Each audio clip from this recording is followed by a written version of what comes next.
चारों ओर अंधकार।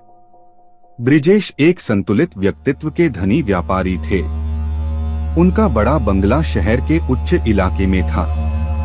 बंगले के अंदर कई कमरे थे जिनमें कई सालों से कोई नहीं रहा था।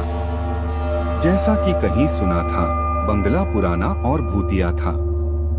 एक रात ब्रिजेश अपने दोस्तों के साथ बंगले में शराब पीने गए। उन्होंने बंगले के बारे में अनेक रोचक किस्से सुने और फिर बिना डर के उसे छोड़ दिया।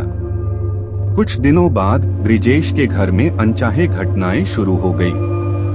रात के समय वह अदृश्य हाथ से छुआ जाता था।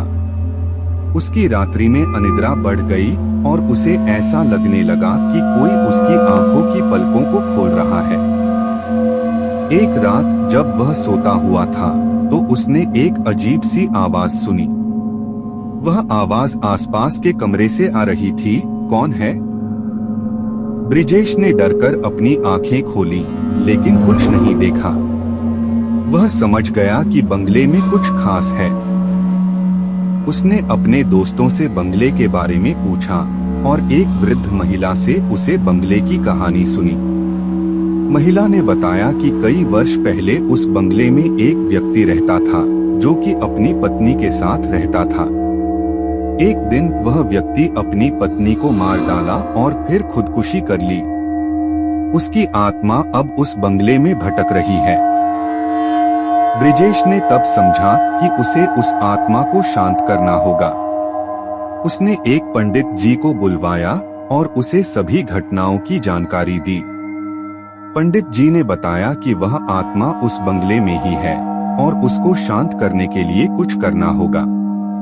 एक रात ब्रिजेश, पंडित जी और कुछ अन्य लोग बंगले में जाकर एक पूजा की।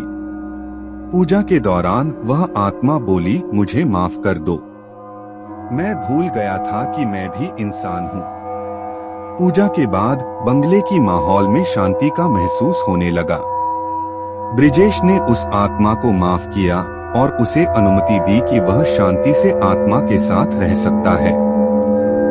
इस घटना के बाद बंगले में फिर से जीवन आ गया। लेकिन ब्रिजेश कभी भूल नहीं पाए कि कैसे उसने एक भूतिया आत्मा को शांत किया और उसे मुक्ति दी।